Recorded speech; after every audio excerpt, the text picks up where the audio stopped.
자비로우신 하나님, 천지 만물을 지으시고 우리들의 삶에 함께 하시며 이 역사를 이끄시는 전능하신 하나님 앞에 이 시간 저희 마음을 열고 저희 생각을 모아서 이 예배를 바칩니다. 하나님께서 저희를 예배하는 사람들로 불러주셨으니 감사하오며 정성껏 예배를 드립니다.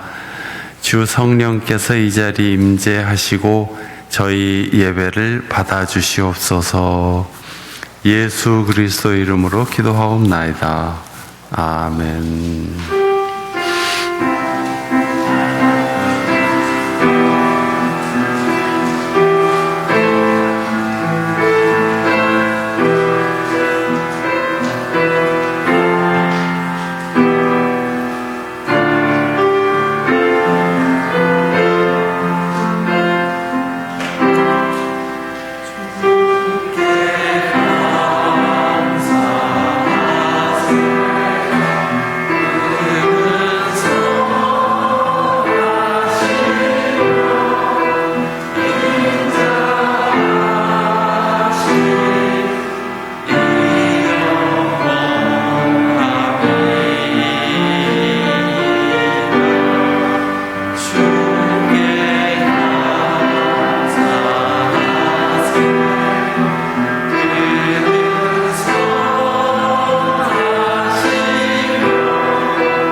주님의 평화가 여러분과 함께.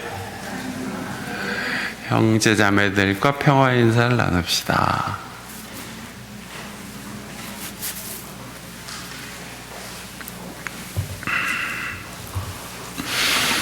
교우 여러분, 오늘은 11월의 첫 주일이며 창조절 열째 주일이네요.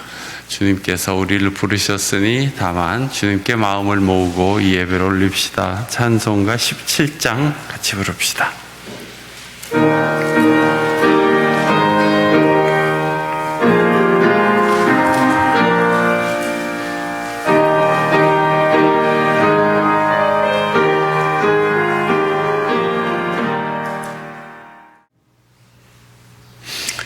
오늘도 하나님 말씀의 은혜가 여러분과 함께 하시기를 빕니다. 참 살기 좋은 계절이어서 산에는 단풍이 아름답고 또 시장에는 맛있는 것들이 많이 나와 있습니다. 멀리 무슨 유명한 단풍 구경 가지 않더라도 제석산 기슭에 사는 저는 그 작은 나무 하나, 또 요새 아파트에도 조경을 잘 해놔서 이런저런 색깔 물드는 단풍 드는 나무들이 있습니다. 참 아름답고 하늘은 또 맑고 살기 좋은 계절입니다. 하나님을 찬양하며 우리에게 이 시기를 살게 해주심을 감사합시다. 감사할 일은 바로 우리 가까이 많이 있으니까요.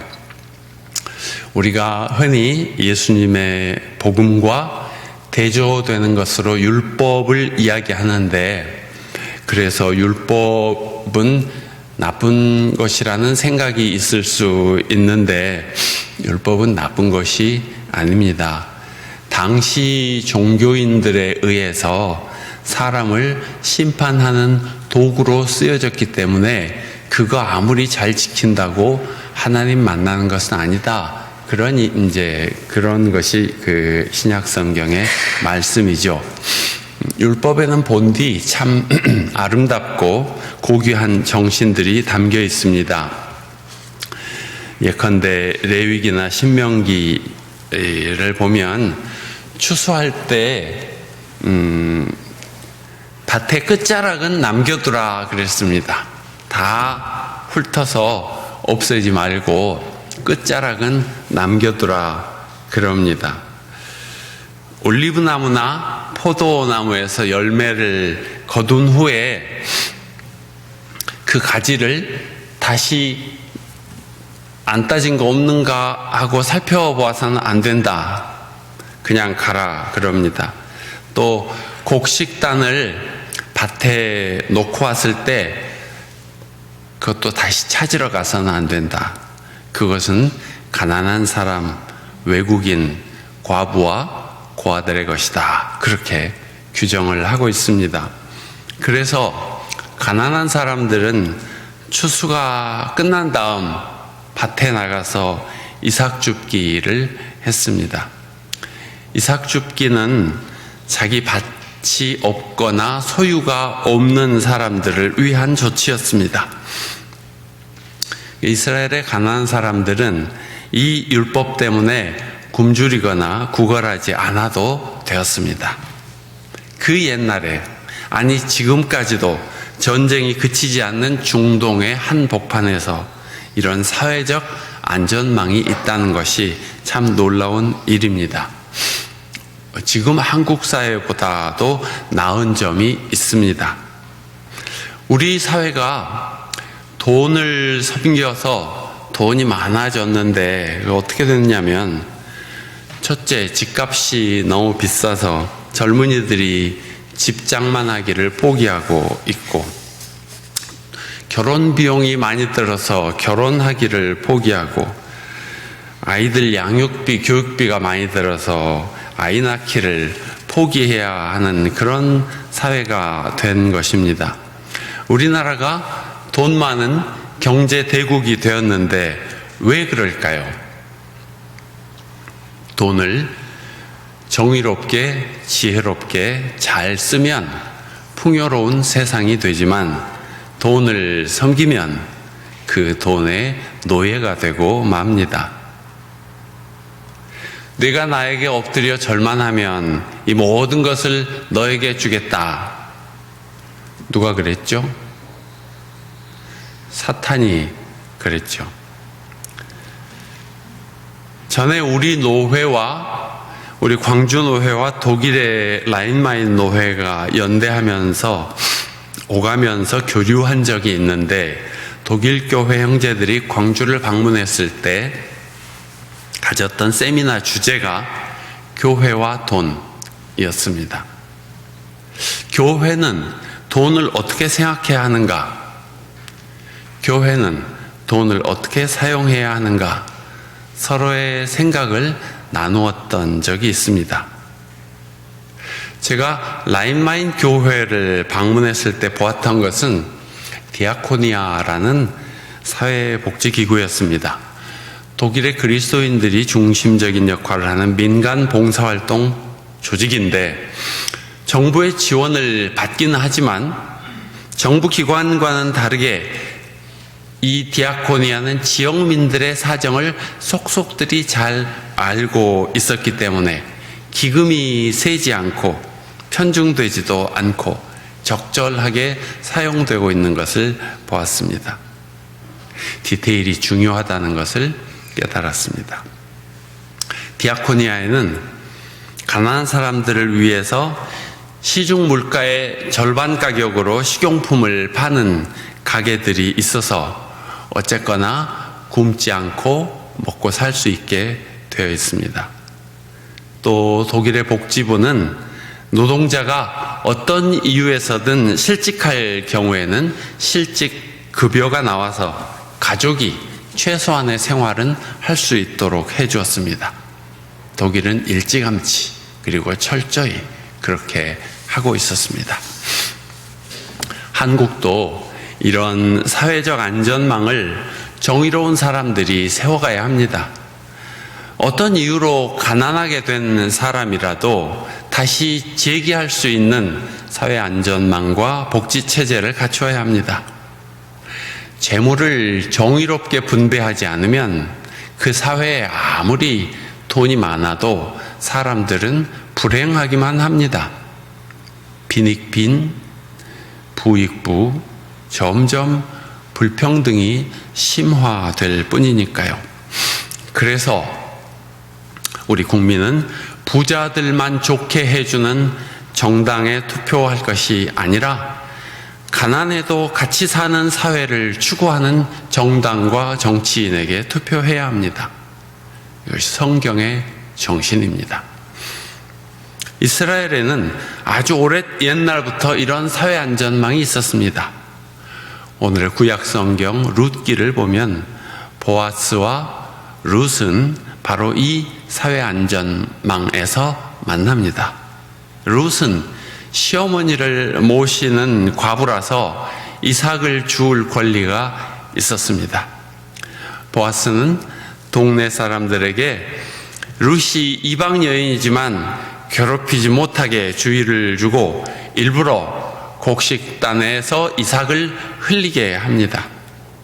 아름다운 모습이고 거기서 사랑이 이루어집니다. 그리고 이런 사회 안전망을 통해서 하나님의 구원사가 이루어지고 있었습니다. 마태복음 1장 5, 6절을 보면 보아스는 룻에게서 오벳을 낳고 오벳은 이새를 낳고 이새는 다윗 왕을 낳았다 했는데 다윗의 후손 가운데에서 예수 그리스도가 태어나지 않았습니까? 프랑스인들의 존경을 받는 빈민의 아버지 아베 피에르는 이웃의 가난은 나의 수치라고 말한 적이 있습니다. 독일 고백교회의 디트리히 본회퍼 목사님은 진정한 형제는 그의 십자가를 내가 질 때 이루어진다고 말씀하셨습니다. 한국 사회에 엘리트 카르텔이라는 악의 세력이 있습니다. 투기꾼 비슷한 부동산 부자들에게 아부하는 언론인들, 돈이 목적인 정치인들과 전문가들이 있습니다. 현대사회에서 직업은 다양해졌지만 영적으로 보자면 옛날 구약시대부터 있었던 사람들입니다. 진리를 사랑하고 이웃을 사랑하는 것이 아니라 돈과 욕심을 섬기는 사람들이었죠. 그런 사람들이 권력을 쥐고 있으면 저 아프리카나 남미, 남아시아의 부패한 나라들처럼 되는 것입니다. 우리나라는 의로운 조상들의 정신을 이어받은 선하고 정의롭고 소박한 민중이 역사를 만들어가기 때문에 좋은 나라라고 보아야 합니다. 중국이라는 대국의 옆구리에 붙어 있고 강대국의 틈바구니에 끼어 있지만 나라가 망하지 않고 옳게 성장한 것은 의로운 조상의 정신과 선하고 소박한 민중의 힘이 있어서 된 것이라고 보아야 할 것입니다. 우리 현대 정치사에서 이미 경험했지만 돈을 추구하려는 욕심으로 엉뚱한 정치인을 세우면 역사는 틀림없이 좋지 않은 방향으로 흐르게 됩니다. 부패한 정치인과 가치관이 잘못된 언론인, 눈먼 유권자들이 많아지면 우리 사회도 정의로운 나눔이 실현되지 못하고 빈부의 격차만 커지게 될 것입니다. 우리나라에도 룻과 나오미처럼 사회에서 챙겨주어야 할 사람들이 많습니다. 그래서 보아스처럼 이런 사람들을 껴안아주는 사람이 필요합니다. 보아스 같은 사람들이 교회를 통하여 많이 나오면 참 좋겠습니다. 그런 이들을 통해서 하나님의 구원사가 계속됩니다. 오늘 복음서 본문에는 당시 율법학자들의 부정적인 모습이 드러나고 있습니다. 예수님은 그런 사람들을 조심하라고 하셨습니다. 그들은 장터에서 인사받기를 좋아하고 회당에서는 높은 자리에 앉기를 좋아하고 잔치에서는 윗자리에 앉기를 좋아한다. 그들은 과부들의 가산을 삼키고 남에게 보이려고 길게 기도한다. 이런 사람들이야말로 더 엄한 심판을 받을 것이다 하셨습니다. 그리고 거기에 대조되는 자리에 가난한 과부의 신앙을 묘사합니다. 예수께서 헌금함 맞은쪽에 앉아서 무리가 어떻게 헌금함에 돈을 넣는가를 보고 계셨다. 많이 넣는 부자가 여럿 있었다. 그런데 가난한 과부 한 사람은 와서 렙돈 2닙 곧 한 고들란트를 넣었다. 고들란트는 로마 동전이니까 동전 한 푼이라는 말입니다. 1달러짜리 동전을 생각하시면 되겠습니다. 예수께서 말씀하셨습니다. 내가 진정으로 너희에게 말한다.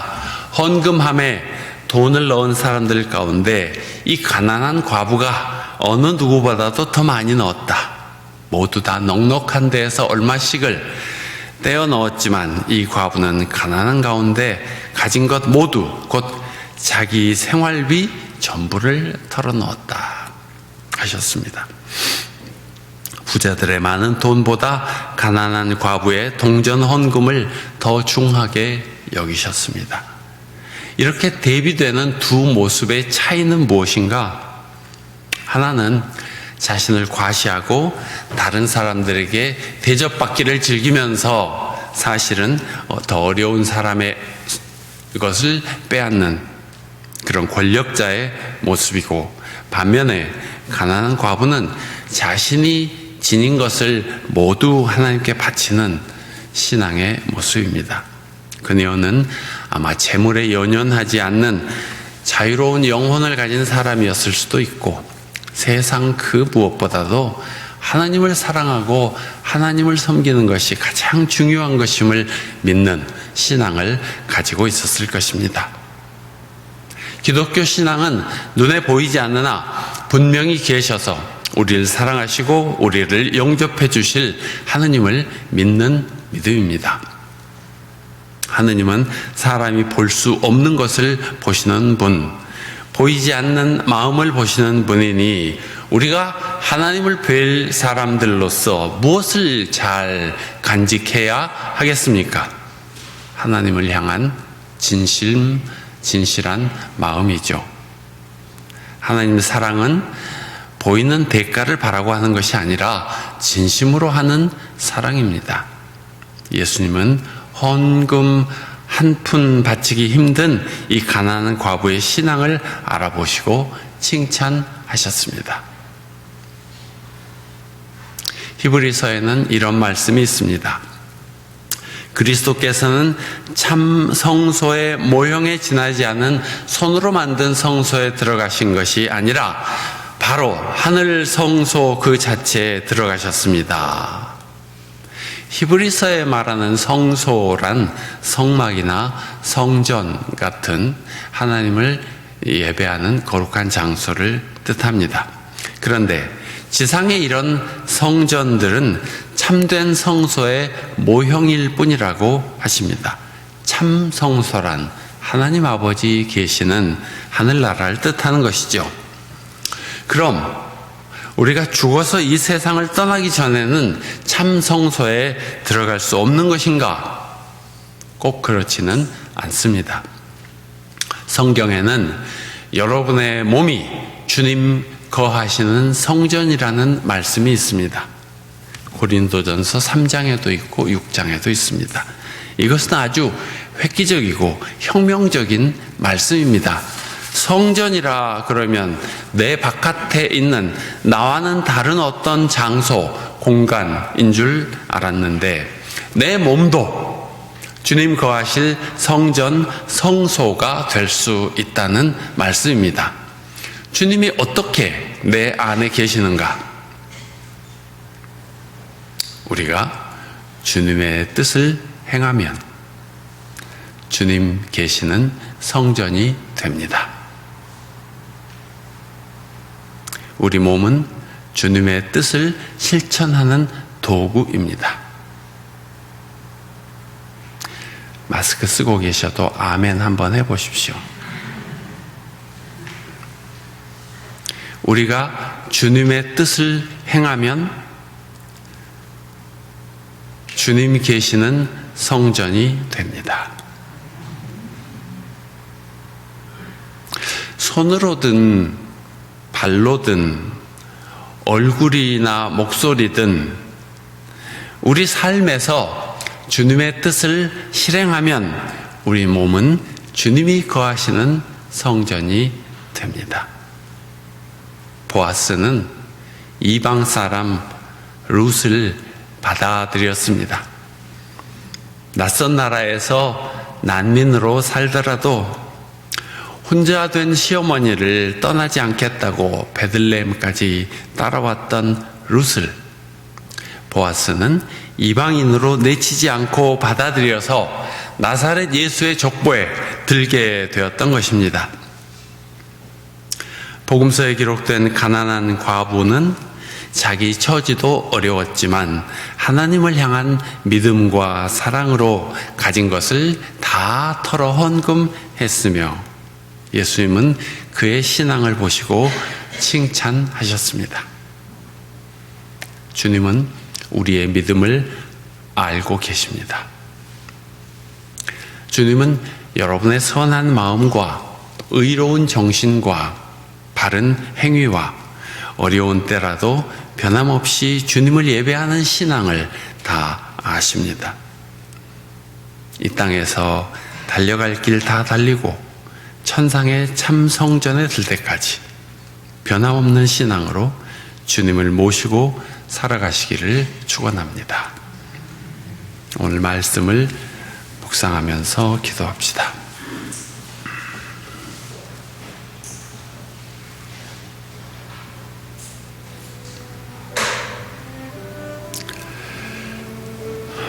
예수께서 말씀하셨다. 헌금함에 돈을 넣은 사람들 가운데 이 가난한 과부가 어느 누구보다도 더 많이 넣었다. 이 과부는 가난한 가운데에서 자기 생활비 전부를 털어넣었다.